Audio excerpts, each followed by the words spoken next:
Bueno, pues muy buenas tardes, muchas gracias. Quiero empezar por agradecer al INEGI, una institución a la que pues a lo largo de toda una vida de dedicarme a esto de la economía, pues he estado siempre muy cercano de varias maneras.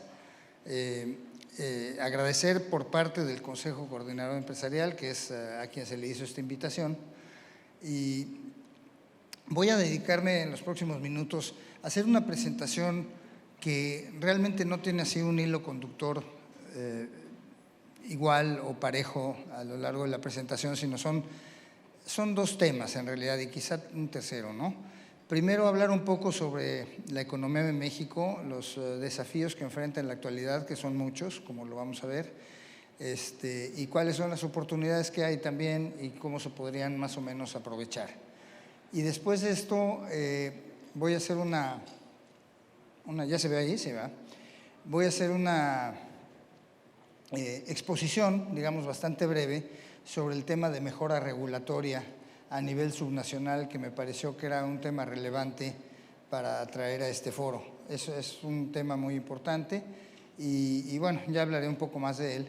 Y quizá, y si hay tiempo, me gustaría también hablar un poco de cómo se están organizando los trabajos del Consejo Coordinador Empresarial, pero eso es algo más, digamos, particular, en donde me gustaría simplemente describirlo de manera muy breve, ¿no? Entonces empezamos con el asunto de la economía de México y bueno, pues como pueden ustedes ver en la pantalla, les voy a contar una historia que no les va a sorprender. Por cierto, normalmente cuando hacemos este tipo de presentaciones las llenamos de números, ¿no? Y de estadísticas y de gráficas y demás cosas. Y yo decidí que en esta ocasión quizás eso no era lo propicio, dado que bueno, pues estamos aquí en la casa donde se hacen las estadísticas y además no vaya a ser que yo presente alguna de manera inapropiada, entonces prefiero ahorrarme la vergüenza y no hacerlo, ¿no? Pero simplemente les voy a comentar algunas ideas. Yo creo que la economía mexicana en la actualidad enfrenta retos o desafíos, como decía hace un momento, muy, muy importantes. Hay una tendencia decreciente en el crecimiento del Producto Interno Bruto, que es bastante preocupante, y las cifras más recientes, también producidas por el INEGI obviamente, del producto y este índice de actividad económica, hacen que esa caída en el dinamismo de la economía vaya siendo cada vez más pronunciada. Si ven ustedes una gráfica o un cuadro con esos números, es evidente lo que está sucediendo, ¿no? La inversión, que es, como ustedes saben, un motor para el crecimiento del Producto Interno Bruto, pues también ha venido reduciendo su ritmo de crecimiento, su dinamismo. Yo diría que desde mediados del año pasado, digamos, la inversión, sobre todo la inversión privada, que es la importante, es la que realmente hace que se mueva el producto, ha venido cayendo desde mediados del año pasado y desde hace varios años, desafortunadamente, la inversión pública, que debería ser una inversión, o sea, una generación de capital, de infraestructura, etcétera, complementaria a la inversión para la inversión privada, también ha venido siendo muy, muy escasa en los últimos, eso sí, no es en el último año, sino en los últimos varios años, que es una cuestión también muy preocupante. Si quieren, después a la hora de los comentarios hablamos de algunas ideas de hacer inversiones público-privadas que tienen pues sus obstáculos a superar, que son difíciles, pero en este momento no. Otra motor, digamos, del crecimiento económico, que es el consumo, que se mide de varias formas. Obviamente el INEGI lo mide como parte de la demanda agregada, digamos, de manera correcta, pero hay indicadores también más coyunturales de ventas, por ejemplo, las ventas de la ANTAD, ¿no?, de la Asociación Nacional de Tiendas de Autoservicio, y, bueno, más bien de autoservicio y departamentales, lo voy a decir correctamente, pero esas también es digamos, es un indicador que también muestra signos, yo los califico como preocupantes, de decaimiento en las últimas observaciones que se tienen. Y en cuanto al empleo, es muy curioso lo que pasa. México es un país con poco desempleo, y es un país con poco desempleo porque pues, nosotros tenemos que trabajar para sobrevivir, a diferencia de países como España, por ejemplo, donde los niveles de desempleo son muy, muy altos, son de 15% de la población activa y cosas de ese tipo.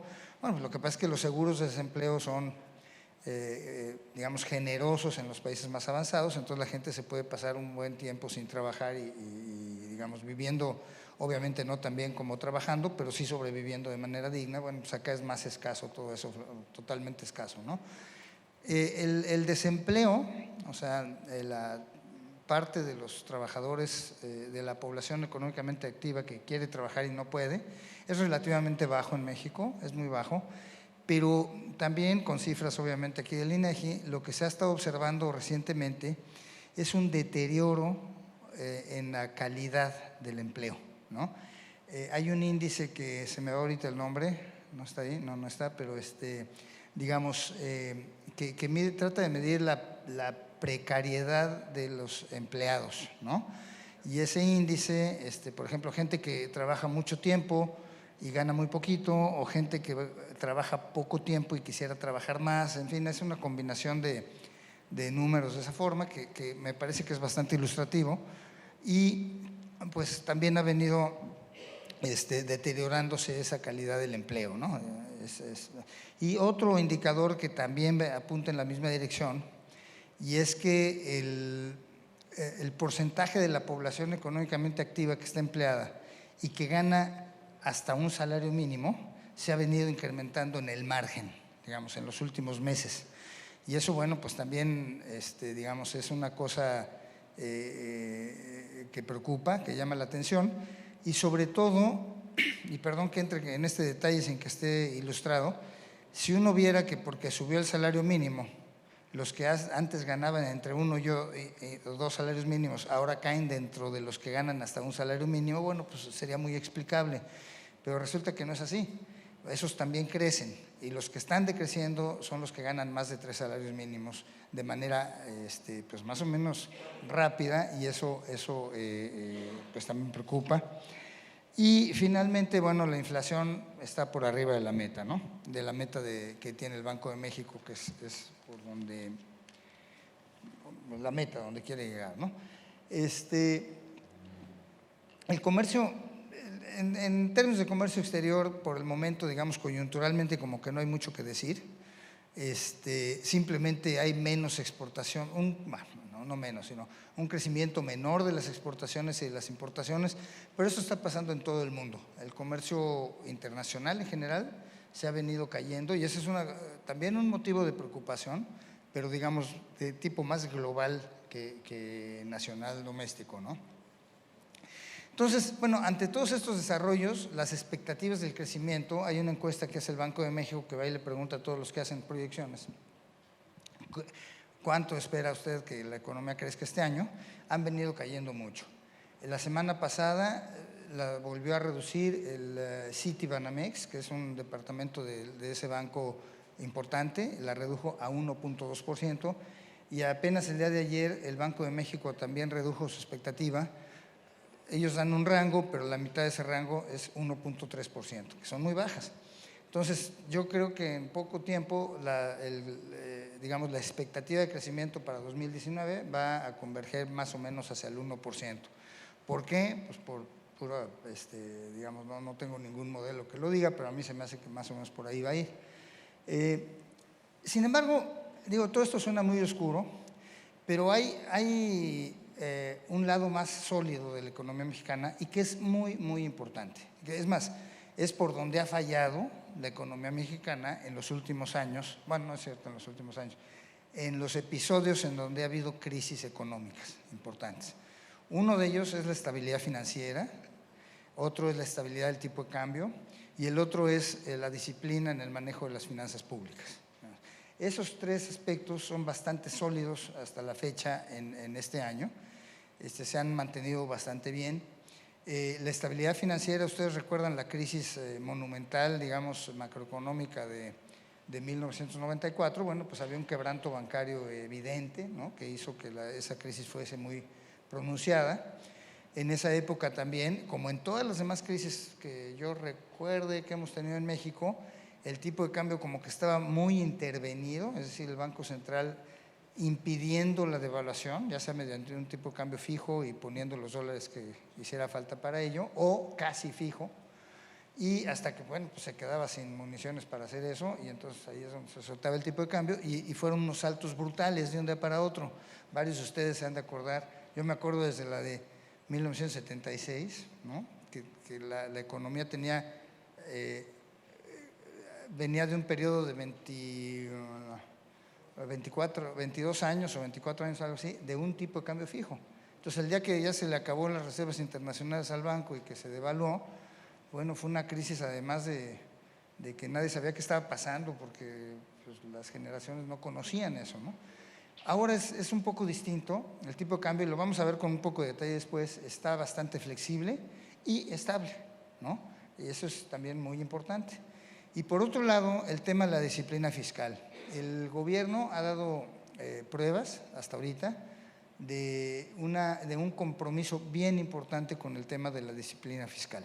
Está costando trabajo, ¿verdad? Porque la disciplina fiscal siempre cuesta trabajo, pero ya vimos lo que ha estado pasando en algunos sectores, como el de salud y algunos otros, en donde, bueno, eso por un lado sí genera aprehensión por parte de la gente, que si no hay medicinas, que si las guarderías no están abriendo, en fin, una serie de cosas, pero por otro lado también es cierto que un compromiso tan fuerte con la disciplina fiscal genera buenas señales hacia el resto de los mercados financieros, sobre todo internacionales, y yo creo que por eso también se ve una economía bastante sólida, ¿no? Ayer estuvo aquí aquí en la Ciudad de México la directora del Fondo Monetario Internacional, y su mensaje, digamos, a los medios fue que el fondo se felicitaba de la disciplina fiscal que está siguiendo México. Bueno, eso tiene también algunos problemas que pueden salir por ahí. Miren, vamos a explorar un poco más el tema del tipo de cambio. Creo que es intrigante lo que pasa con el tipo de cambio. Esa gráfica es una gráfica, pero la información ustedes seguramente la tienen en la cabeza. Ahí tenemos toda la elección de Trump y de las amenazas que siguieron a todo eso y demás, todo contra México. Cuando el tipo de cambio sube, se va a un máximo histórico ahí de casi 22 pesos por dólar. Luego, bueno, entra Trump y ya, pues, ya entró, digamos, ¿no? Entonces, no, pues como que se disipa un poco esa aprehensión de los mercados, pero luego vienen la incertidumbre acerca de si se podía continuar con el Tratado de Libre Comercio de América del Norte.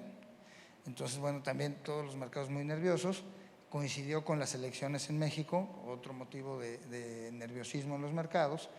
Y finalmente, bueno, sí se aprueba el tratado, ya salen las elecciones, entra el nuevo gobierno, no pasa mayor cosa, digamos, comparado a lo que algunos esperaban.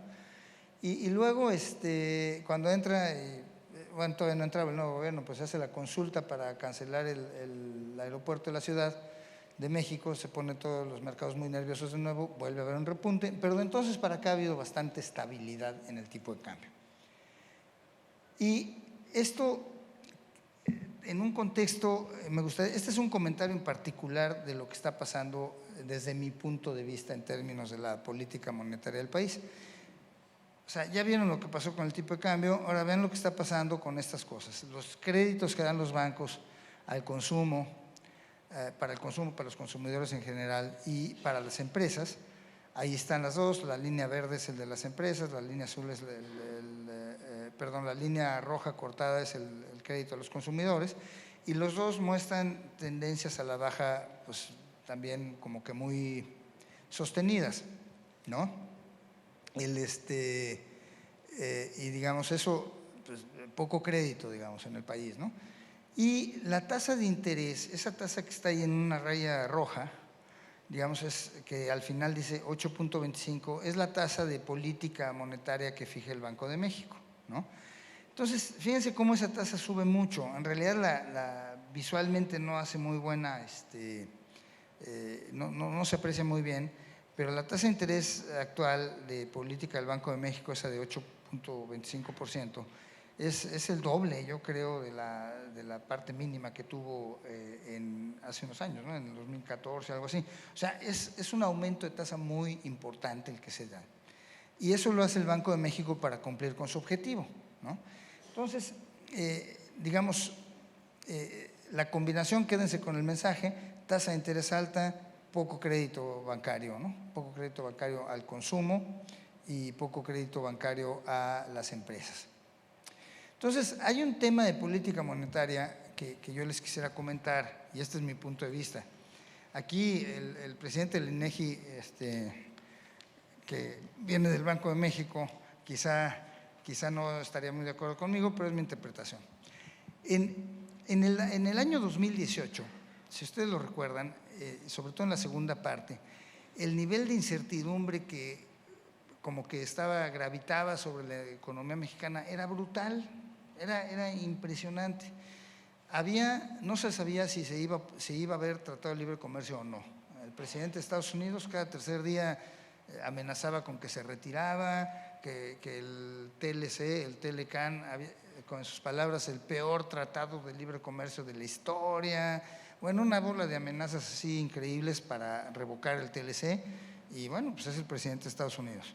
Luego, otro elemento que quizá es un poco ajeno a lo que hacen la mayoría de ustedes, es que la tasa de interés de política monetaria, así como las que les comentaba el Banco de México, la equivalente para Estados Unidos, esa tasa, con la crisis financiera de hace poco más de 10 años, se bajó mucho. Fue parte de las medidas para enfrentar esa crisis en Estados Unidos, y en Europa pasó lo mismo, incluso más, etcétera, ¿no? Pero en el 2018 se generó toda una, yo diría una aprehensión acerca de la posibilidad de que el Banco Central de Estados Unidos empezara a subir su tasa de interés para hacerla de niveles más normales y menos anormales, que es lo que estaba haciendo para enfrentar la crisis en los años previos. Y eso lo que genera en los mercados es lo que le dicen en inglés, bueno, en español, el vuelo a la calidad, ¿no? Cuando empiezan a subir las tasas de interés en Estados Unidos, la reacción en un contexto como ese es que los inversionistas que están ahí moviendo el dinero sacan su dinero de los países emergentes y se refugian en los bonos del Tesoro de Estados Unidos. Eso se ve una y otra vez. Entonces, ante la amenaza de que sí iba a subir la tasa y que si no, y que un día se decían que sí y otro día que no, pues había otra vez mucha incertidumbre sobre la economía mexicana y sobre las demás emergentes, ¿no? Luego, bueno, no se puede negar que había un gran temor a que el gobierno que salió elegido en México fuese elegido. Eso todos lo sabemos, ¿no? Entonces, eso también abonaba esa incertidumbre. Y finalmente, bueno, había un tema global de que, en el sentido de que había una alta volatilidad en los mercados financieros de los países emergentes.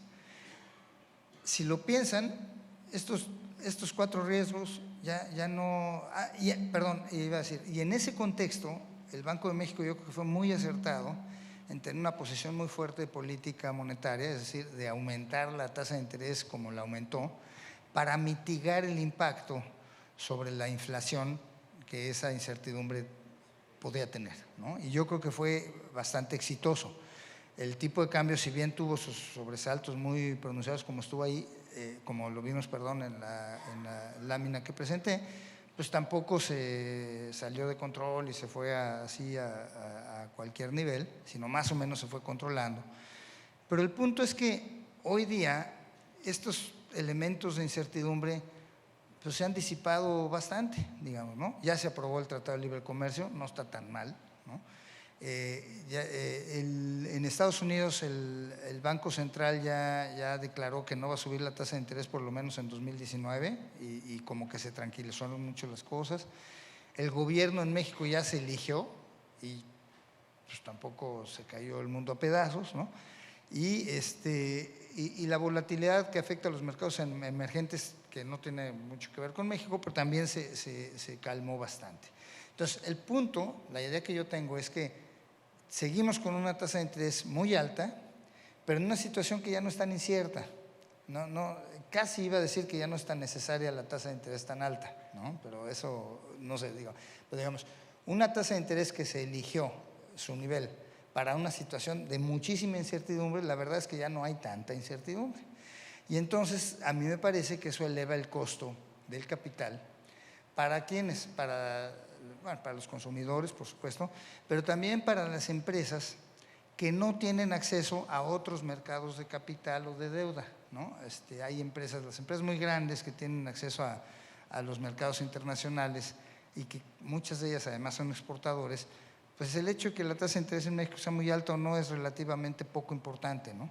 Pero las pequeñas empresas o las medianas empresas que viven, que su capital de trabajo es un costo o que está enfrentando el empresario todos los días, la verdad es que ahorita es muy alto. Pero por otra parte, y eso obviamente no es bueno para la actividad económica, ¿no?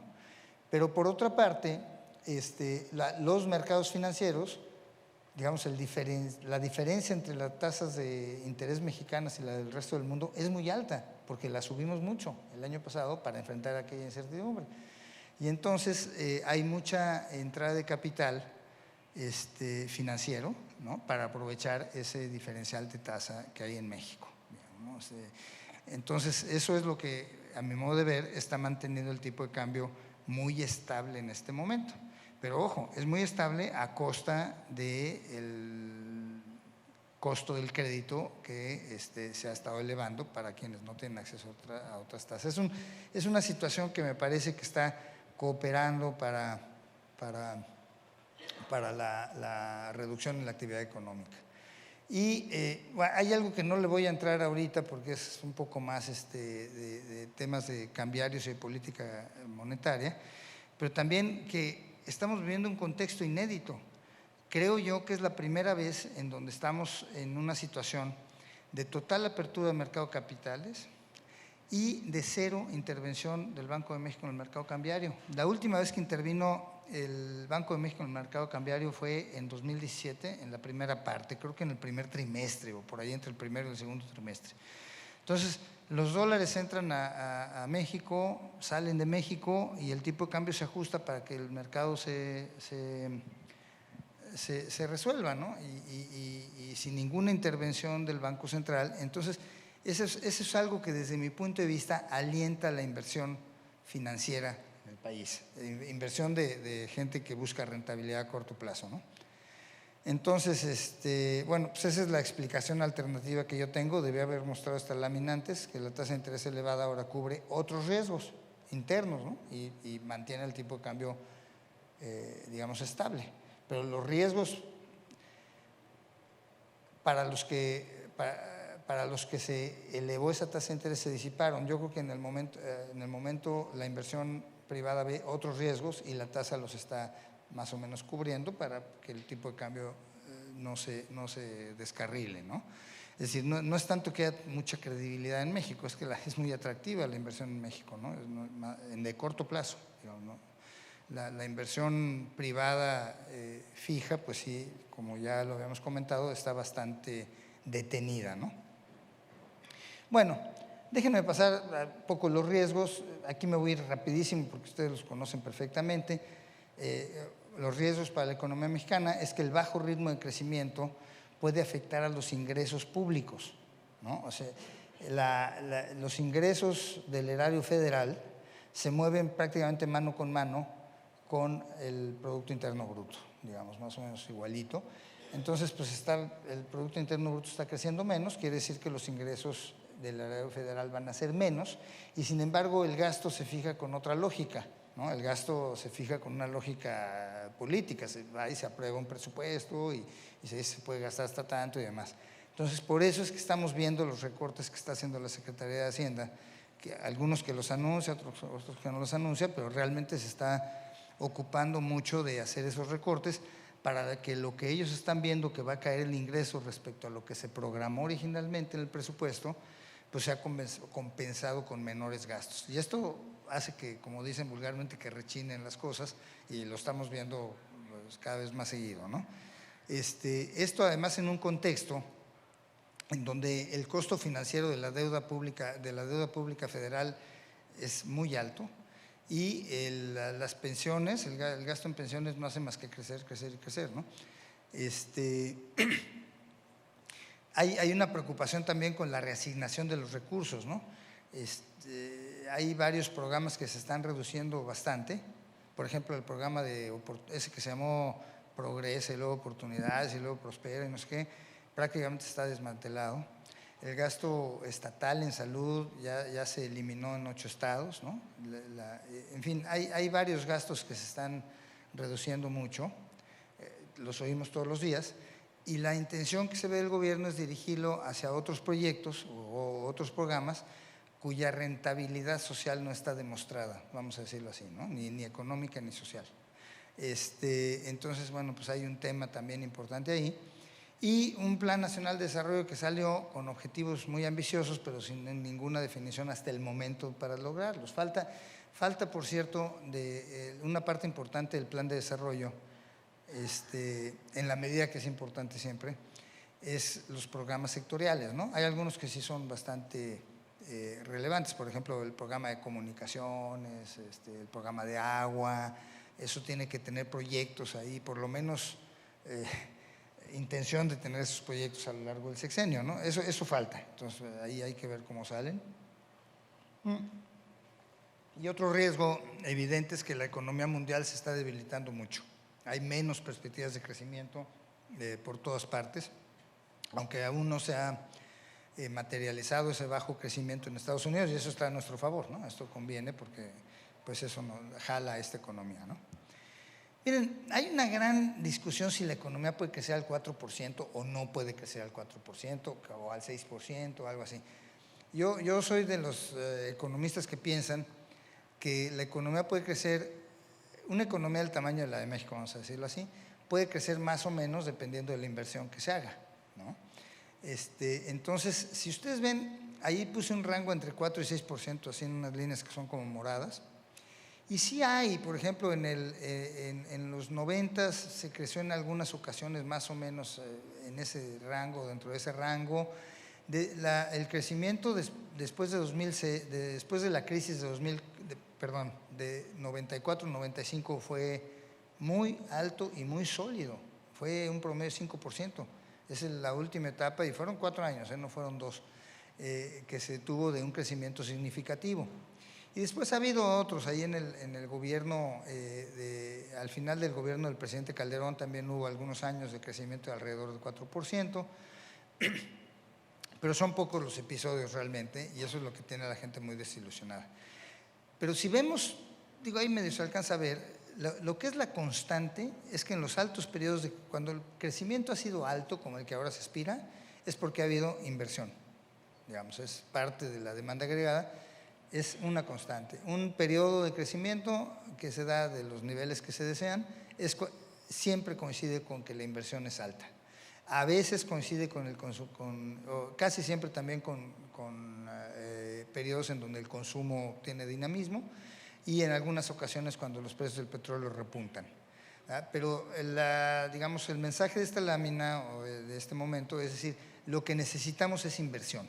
O sea, sí se puede crecer al 4%, pero tiene que haber inversión, y sobre todo inversión privada, que es la inversión más productiva, y como decíamos hace un momento, también inversión pública que sirva de complemento, por ejemplo, de infraestructura, etcétera, a la inversión privada, ¿no? Inversión pública que complemente la privada, pero eso es lo que no estamos viendo.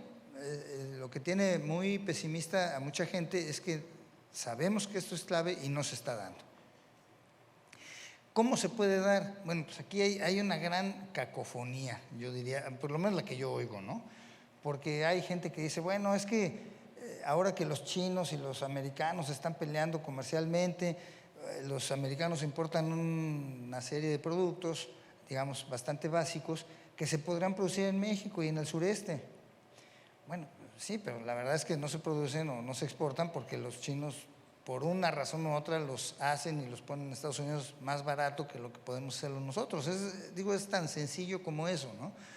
Y la otra es, bueno, ¿quién va a determinar que ahora vamos a producir los juguetitos y los dulces? No sé qué tanto se importa de China a Estados Unidos.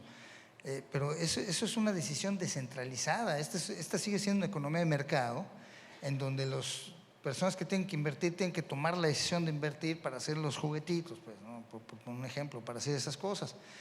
Pero no es el caso que el gobierno les vaya a decir, ahora tú vas y produces estas manufacturas en Oaxaca y en Chiapas y eso, sino que se tienen que dar las condiciones para que eso pueda suceder, y una vez que se den las condiciones, pues tratar de dar la seguridad y demás, ¿no? Entonces, yo creo que sí hay una lista muy trillada, esta lista que le estoy presentando ahí, pero ¿qué es lo que esperaría yo que me parece la inversión privada para poder reaccionar, ¿no? Bueno, primero, un Estado de Derecho, ¿no? A mí yo tengo la impresión tengo la impresión, y es una opinión personal solamente, que cuando la autoridad en la actualidad habla del Estado de Derecho, es una especie de enfoque reivindicativo, ¿no? Es decir, el Estado de Derecho se requiere para acabar con el abuso en contra de los grupos que tradicionalmente han sido abusados en México. Yo creo que eso es muy loable, es muy bueno, porque sí es cierto que tenemos un tema de abuso sobre grupos de población, ya sea por género, por raza, ¿no? En fin, en México es un país muy discriminatorio en términos económicos y sociales también.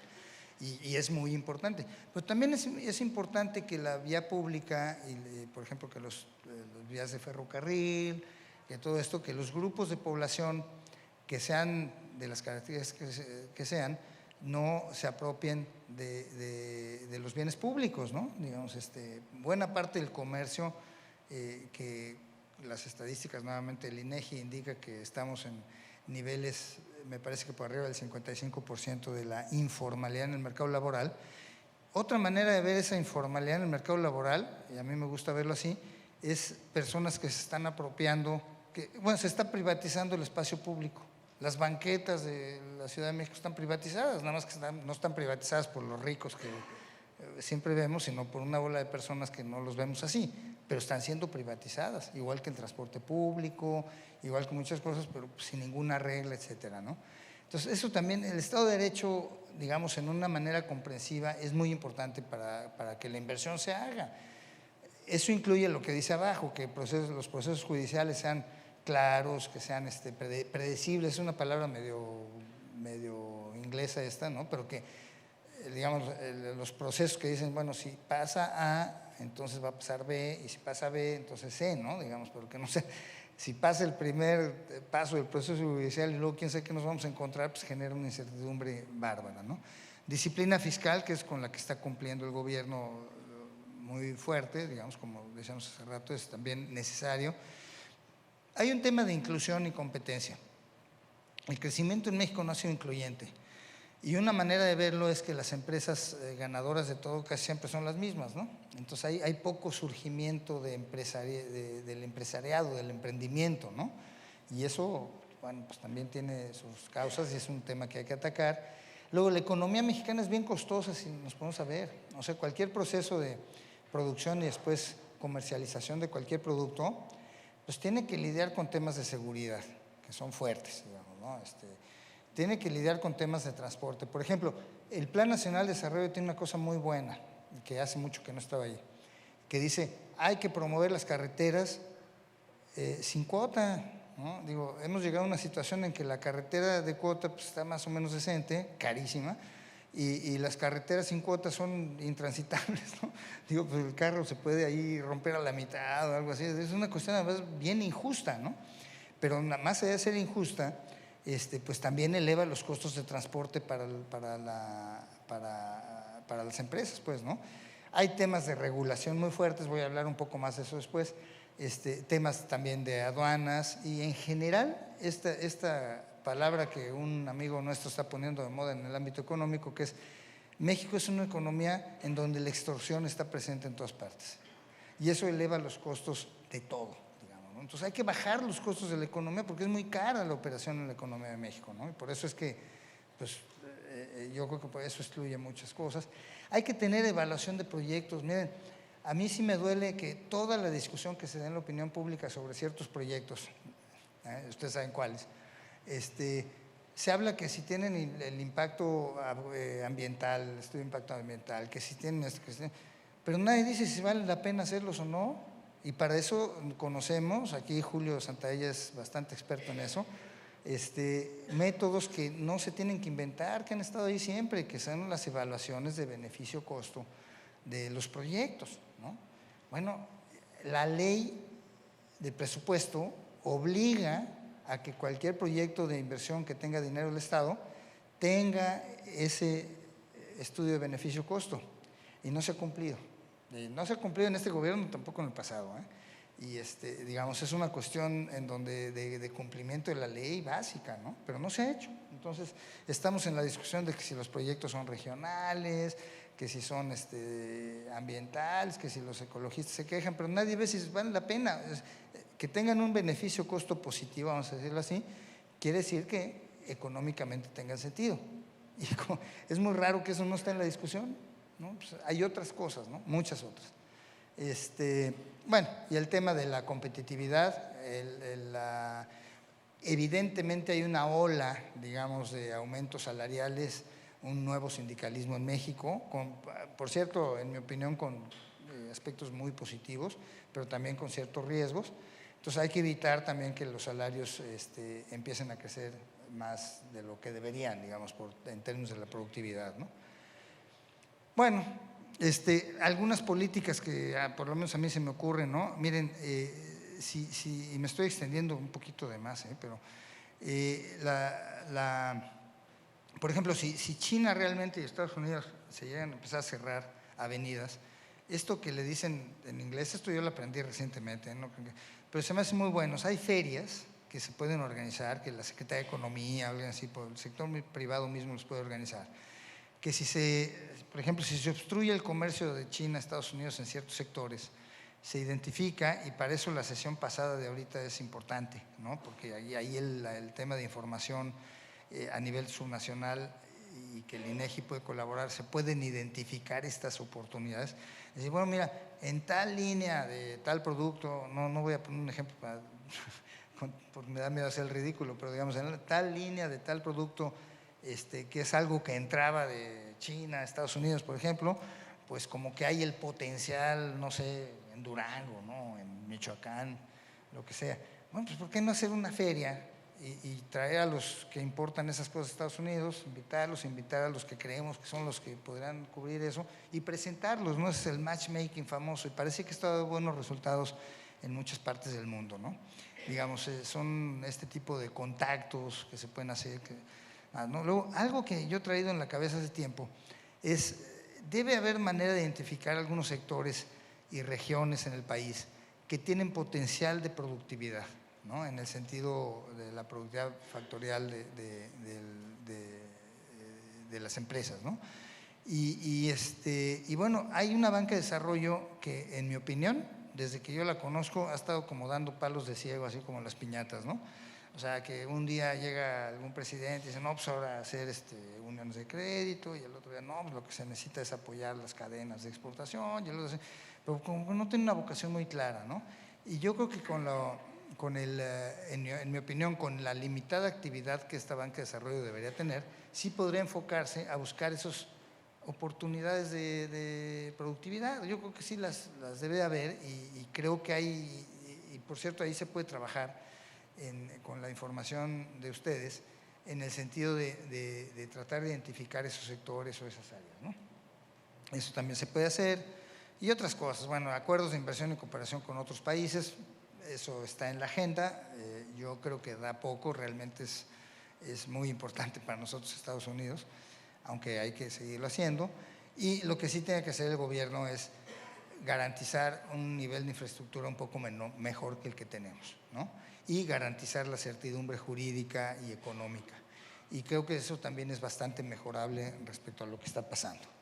Déjenme apurarme porque realmente me fui esto ya no lo voy a ver, lo de evaluación de políticas públicas, pero realmente sí, un mensaje que es importante, que ya me di cuenta de platicar en el día con varios de ustedes, que es algo que está en la agenda de muchos, pero se me hace importante comentarlo. Bien, esto es lo que se ha llamado Observatorio Nacional de Mejora Regulatoria, ¿no? Es un poco, es simplificación administrativa, pero además mejora regulatoria, o sea, que las regulaciones, que no sea nada más el trámite, sino que la regulación sea mejorable. Por ejemplo, en la primera ola de mejora regulatoria que hubo en México, se desreguló el tamaño de los refrescos, ¿no? Los refrescos nada podían ser de 335 mililitros. O se desreguló el transporte público de pasajeros. Y desde entonces yo creo que ha habido un boom en el transporte público de pasajeros, uno lo ve, ¿no? Pero antes tenían concesiones, estaba todo cerrado. La misma aviación, digamos, ¿no? Era tan fácil como decir, pues, si quieren entrar otras empresas que entren, y la verdad es que bajaron los precios, ¿no? Y hay más oferta, con los riesgos que eso lleva, pero pues es una economía donde el que quiere ganar dinero que tiene que correr riesgos, ¿no? Entonces, bueno, hay esto del observatorio, como dice ahí, es una instancia de participación, interés público, que permite que sectores privados, social y académico acompañen, aporten a las autoridades públicas para el mejoramiento de la regulación, ¿no? El observatorio propone metodologías para evaluar, y ahorita les voy a decir un poco cómo, evaluar continuamente la política de mejora, sugiere mecanismos de vinculación entre los diferentes sectores, público-privado, y emite recomendaciones y acciones. Es una herramienta para acompañar a los gobiernos locales, este es el tema. El observatorio lo que quiere hacer es medir anual y sistemáticamente la calidad de la regulación en los estados. Ya ha habido 2 años en donde se ha hecho esto a nivel de todos los estados y 2 años en donde se ha hecho a nivel de como 60 municipios, digamos, ¿no? Pero la idea es que se haga a nivel de los estados y los municipios. Obviamente los jugadores ahí son los gobiernos de los estados y de los municipios. La información viene de los funcionarios estatales que acceden a una plataforma que existe y también pues de la normatividad de legislación estatal y local en cada uno de los casos. Y el alcance, bueno, pues es hacer comparativos entre estados y municipios en términos de calidad y mejora regulatoria. Francamente, ojo, esto yo no lo inventé, yo entré al CESP y es algo que se hace, entonces lo estoy aprendiendo. Pero bueno, ahorita les doy mi interpretación. Se genera un indicador que tiene 3 pilares. Un pilar es observar más o menos la calidad de las políticas, de la normatividad de regulación. Otro es las instituciones, ¿no? Evalúa a las autoridades en términos de las instituciones que tienen para hacer eso, con preguntas, por ejemplo, como con qué frecuencia sesionan esas instituciones, ¿no? Y hay un pilar de herramientas. ¿Cuáles son las herramientas? Bueno, el tiempo de apertura de empresas, bueno, ese será el indicador, pero digamos las medidas para controlar eso, los registros de los trámites, análisis de impacto regulatorio, ¿no? Que es un instrumento ya bastante universal, registros locales de las regulaciones que existen, expedientes únicos, en fin, hay varias herramientas ahí. Y con esas herramientas se levanta la información de todo esto y se construye un indicador, ¿no? Y todo se hace a través de un portal que ya se estableció, que ahí está, ahorita les voy a dar los datos, pero muchos de ustedes lo conocen. Y miren, yo creo que de lo que se trata esto, y me parece una muy buena idea, es decir, por ejemplo, ahí tienen los resultados de 2018 para todos los estados, cada una de las barras es lo que pesa en la calificación, cada uno de esos pilares o criterios en la calificación de cada quien. Pero más allá de ver cuáles son los resultados, esto es una especie de desfile de modas, ¿no? El punto es que generar esa transparencia, digamos, ¿no? Esa información, con la idea de motivar a quienes van detrás en la mejora regulatoria, pues que se pongan abusados para que las inversiones puedan ser mejores, para que se facilite la actividad económica, ¿no? Me parece una buena idea. Hay resultados también en términos de los municipios. Déjenme echarme para atrás. Colima es el segundo estado más de mejor calificación en mejora regulatoria después de Nuevo León, ¿no? También se evaluó el gobierno federal y es donde más se ha avanzado porque es donde más tiempo lleva esto haciéndose. Esto empezó, yo no sé, Julio, empezó como por ahí de a fines de los 80s en México, ¿no? De hacerlo, en México me refiero al gobierno federal. Pero se hizo, aquí hay, creo que son 64 municipios con que se hizo el año pasado, y estamos ya para, bueno, y miren, estos son los resultados. Por ejemplo, si ha habido avances, en términos de los estados, el 100% es el 10 de calificación, digamos, ¿no? Son bajos todavía las calificaciones promedio, pero se va avanzando poco a poco, ¿no? La mejor práctica es la de Nuevo León, pero el promedio sube de 35 a 43 de un año a otro. El mejor municipio resulta ser Puebla, pero también es cierto que en el promedio hay cierta mejoría. Y la idea es continuar con esto. Ya voy a cerrar porque así que, perdón, pero me comí el tiempo. El observatorio exhorta a todas las entidades federativas y municipios a cumplir con los compromisos contraídos, a homologar leyes, a instaurar las autoridades de mejora regulatoria en cada caso y promover la implementación de las diferentes herramientas, digamos, ¿no? Entonces, ya voy a cerrar con que aquí hay un exhorto a los municipios que no han participado a sumarse al esfuerzo, y para eso se requiere también un poco un empujoncito de parte de los gobiernos estatales para ello, ¿no? Además de que estamos contando que los gobiernos estatales van a volver a participar. Y dejo esa última lámina ahí, que es ahí hay un correo electrónico que sale, no sé por qué, un poquito más tenue las letras, un sitio que es ese onmr.org, está funcionando, donde viene toda esta información, y unos teléfonos, ¿no? Ese observatorio lo controla el CESP y el Consejo Coordinador Empresarial. Y es un interés del Consejo pues, tener esta parte, porque se considera que es vital para las inversiones, ¿no? Entonces, yo voy a pararle ahí. Creo que me tardé muchísimo en hablar, les ofrezco una disculpa de antemano, pero también pues por si queda un poco de tiempo para algunos comentarios que pueda haber, ¿no? Gracias.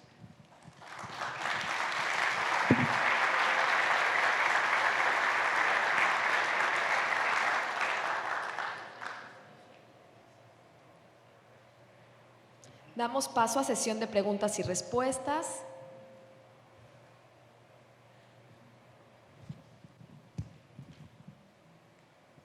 Hola, muy buenas tardes. Rafael Hernández, secretario de Planeación de Yucatán. La pregunta es, dada la importancia que tiene el Centro de Estudios Económicos y que generalmente, no sé si se le pueda llamar contrapeso a la información que se ha dado de manera oficial desde el gobierno federal, mi pregunta es, así como se tiene un observatorio de mejora regulatoria, durante todo el sexenio anterior, una de tal vez las críticas constructivas que se puede hacer al INEGI es cómo hacer que se le dé una interpretación a los datos. Desde el Centro de Estudios Económicos se vio pues, que el remanente de operación de Banjico, en realidad cuando hizo una operación al gobierno federal el año que entra, pues ahí tuvo unas implicaciones en la cuenta corriente que claramente se nos manejó de manera distinta la información. Se tiene el tema de este gap que tiene para actuar el gobierno federal entre altas tasas en las cuales estamos hoy, una política monetaria restrictiva con altas tasas, pero también con una tenencia de bonos en manos extranjeras importante que limita el accionar del gobierno federal. Y como estos ejemplos, pues creo que hay bastantes que podemos encontrar en INEGI con distinta información y que dado el expertise con el que cuenta el Centro de Estudios Económicos, pues pudieran transmitir a la población que no necesariamente puede interpretar estos datos en su manera agregada, y que siento que ahí hay un área de oportunidad bastante grande por parte del CEPS que luego no nos logran transmitir toda esta información. Mi pregunta va ligada a si se tiene algún proyecto que, así como se tiene el observatorio, y hablando que estamos en el INEGI, cómo empezar a vincular y que el CEPS sea una herramienta, o sea, un organismo que nos pudiera transmitir esta información. ¿Tomamos otra o una por una? ¿Había una muy cerca ahí o no? Bueno, entonces voy a empezar con esto. Sí, mira, Rafael, yo creo que el INEGI hace lo que tiene que hacer. Produce una información, es objetivo, es neutro, saca los números, ¿verdad? Y qué bueno que así es, porque si se combinara con interpretación, yo creo que sería muy malo, ¿no? Ahora, bueno, pues gracias por lo que dices. Nosotros vamos a tratar de hacer eso, digamos, ¿no? El CESP intenta hacer eso, pero yo creo que el espacio está bastante lleno, ¿eh? Si uno ve la información que saca el IMCO, México Evalúa, los mismos bancos, o sea, la información y el análisis que emiten los bancos, Banamex y HSBC, Bancomer, y los que ni siquiera están aquí, ¿no? Desde Nueva York, el JP Morgan, y todos esos, es muy buena. Y los datos pues son los mismos, todo el mundo usamos los mismos datos, no hay otros, ¿no? Entonces yo creo que hay una riqueza de crítica y análisis muy buena. Y nosotros, pues sí, yo digo, la idea que yo tengo es un poco mejorar eso y que tenga un poquito más de impacto, ¿no? De interpretación. Ahora, nada más un comentario del remanente del Banco de México. Yo, ahí, digamos, la Secretaría de Hacienda, eso ha sucedido 2 años. Y en el primer año como que sí fue medio opaca la información, como que digamos, los objetivos fiscales se cumplieron un poquito con ayuda de ese remanente, ¿no? Pero en el segundo año, en el 2018, el remanente que se transfirió del Banco de México al gobierno federal fue un copete al buen desempeño de las finanzas públicas, por decirlo así. O sea, y ahí ya se esclareció mucho más. Los reportes trimestrales, bueno, ahora mensuales, pues sobre todo los trimestrales de las finanzas públicas y de la deuda pública, son bastante ricos en información, ¿eh? Yo los animo a que los lean. No siempre salen las cosas así tan evidentes que uno está interesado, pero si le rasca a uno ahí, más o menos está todo, ¿eh? Gracias por lo que dijiste del CESP.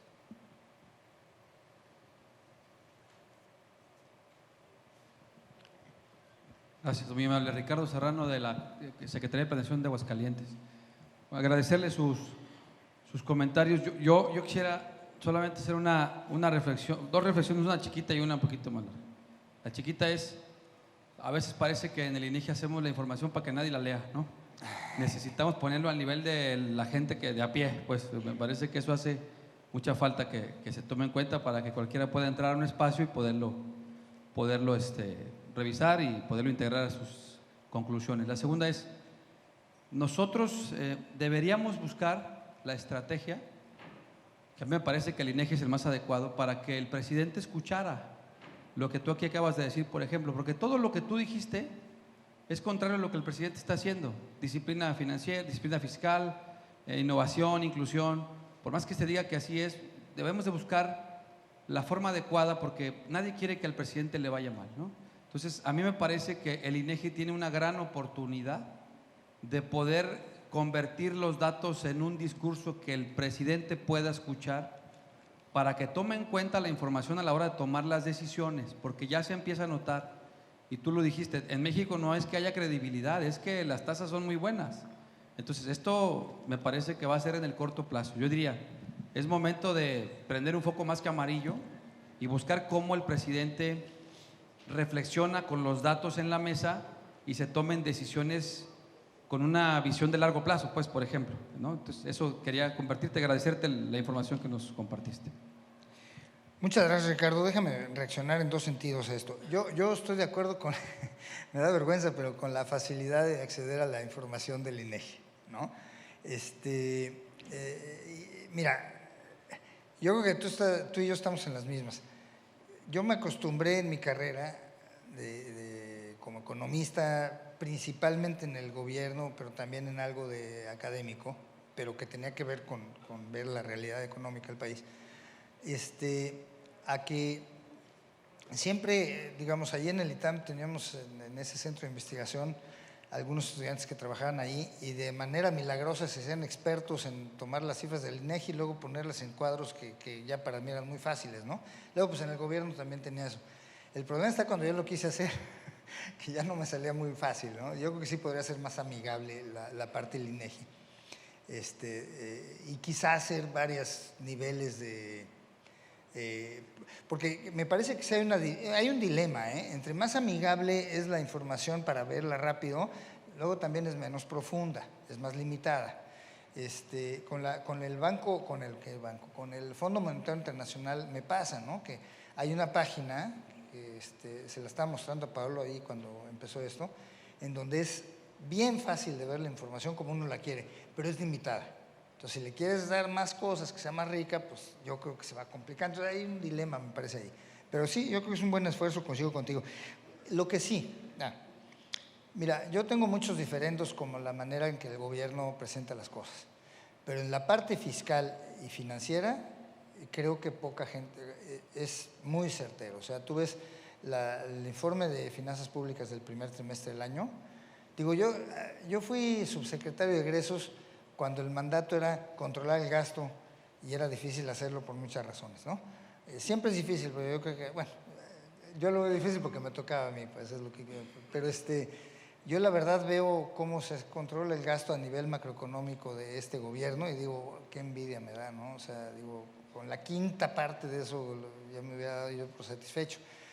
Eso a lo mejor tiene otras consecuencias, pero digamos, de que la determinación fiscal del gobierno es clara en la parte de control, digamos, de las finanzas públicas es muy claro. Y también por la parte de estabilidad financiera, ¿eh? O sea, el sistema financiero está muy sano. El presidente y la Secretaría de Hacienda no han sido para nada invasivos con la regulación bancaria, que es muy importante. Digo, ha habido algunas iniciativas que han salido en la Cámara y que han asustado a los bancos y eso, pero eso pasa en todas las legislaturas. Siempre hay cosas raras que salen de la legislatura y las que han sido malas, también es cierto que el mismo presidente las ha enfriado, ¿no? Entonces, esa parte está bien. Y también la parte, digamos, cambiaria, ¿no? Con lo que yo apuntaba, que es mi opinión, pero, digamos, la parte fiscal, financiera, yo creo que ha sido bastante congruente en lo que va del gobierno. Y por eso es que, pues, sí da una buena señal, ¿no?, de estabilidad.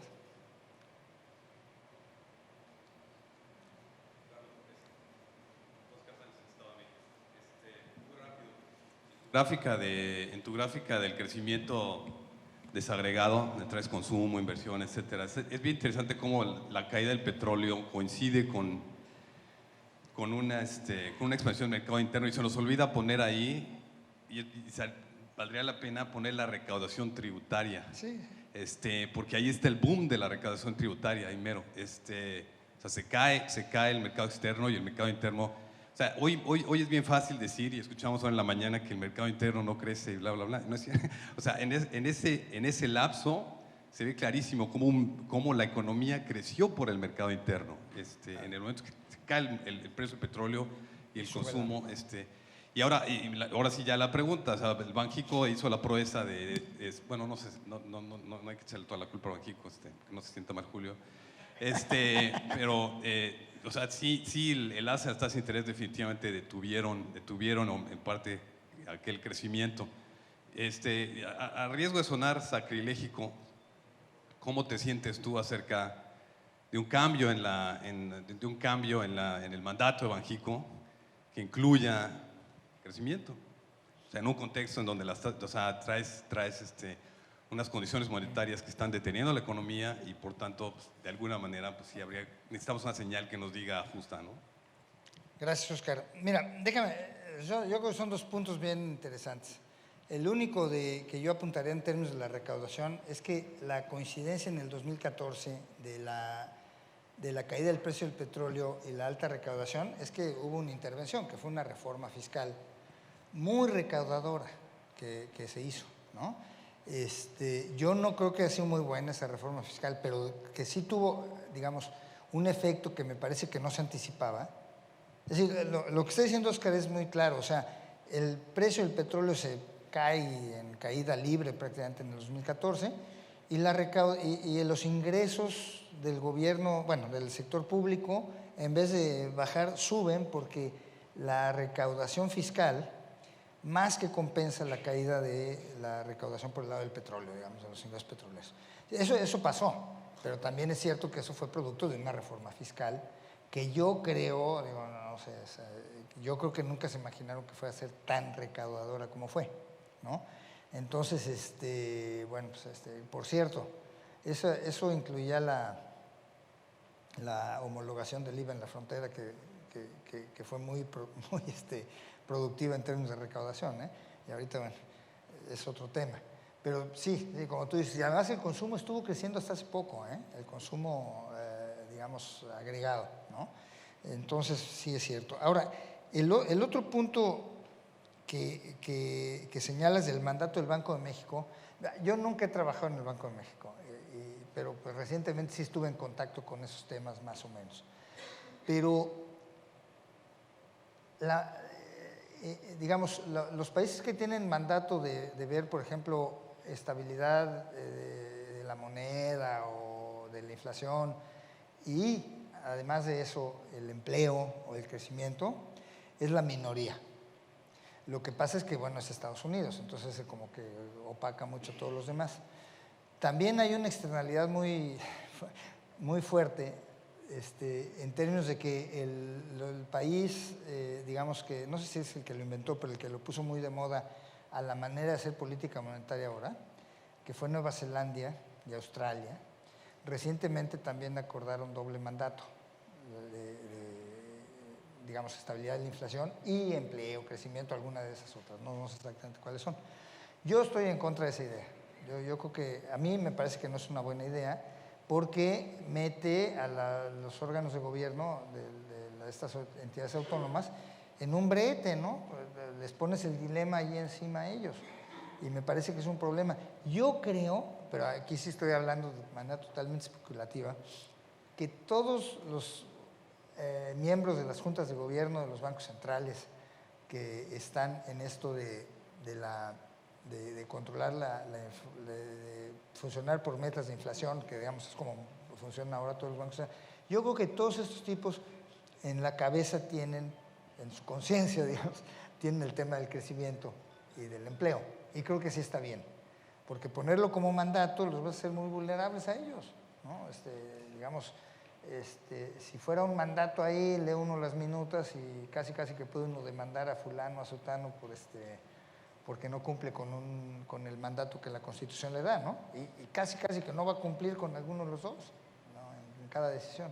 Entonces a mí me parece que no es una buena idea y no sé si en México haya intenciones en ese sentido.